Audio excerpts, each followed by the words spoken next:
కృష్ణా బేసిన్లో ఏపీ అధిక నీటిని వాడుకుంటోందని తెలంగాణ మాజీ మంత్రి హరీష్ రావు ఆరోపించారు. కేటాయింపుల కన్నా అధికంగా తరలించకపోతున్నా రేవంత్ రెడ్డి ప్రేక్షక పాత్ర వహిస్తున్నారని మండిపడ్డారు.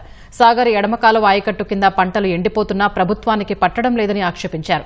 బనకచెర్ల ద్వారా గోదావరి నీళ్లను పెన్నా బేసిన్కు తరలిస్తున్నారన్న హరీష్ రావు ఢిల్లీలో పలుకుబడి ఉపయోగించి తెలంగాణ ప్రాజెక్టులకు అనుమతి రాకుండా చేస్తున్నారని పేర్కొన్నారు. మీరు అధికంగా నీళ్లు తీసుకుపోయి తెలంగాణకు అన్యాయం చేసింది నిజం కాదా అని నేను సూటిగా అడుగుతా ఉన్నా.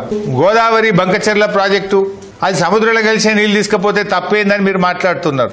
నదీ పరివాహక ప్రాంతం బయట మీరు కృష్ణా జలాలు తీసుకుపోయి వాడుకుంటున్నారు.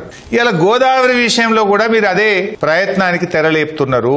గోదావరి నుంచి పెన్నా బేసిన్ కి తీసుకుపోవడానికి ప్రయత్నం చేస్తున్నారు. ఆ డిపిఆర్లు వాపసు పంపితే రేవంత్ రెడ్డికి అటు బీజేపీని ప్రశ్నించే తెగువ లేదు, తెలివి కూడా లేదు. ఇంకా ఈయన చంద్రబాబును ఎదిరించి ప్రాజెక్టులు సాధించగలుగుతారా?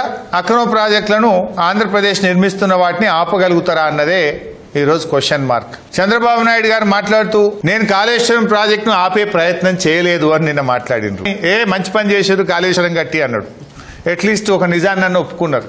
ఆంధ్రప్రదేశ్ ముఖ్యమంత్రిగా చంద్రబాబు నాయుడు కేంద్ర ప్రభుత్వానికి కాళేశ్వరంను వ్యతిరేకిస్తూ రాసిన లేఖ, దీనికి సమాధానం చెప్పాలి.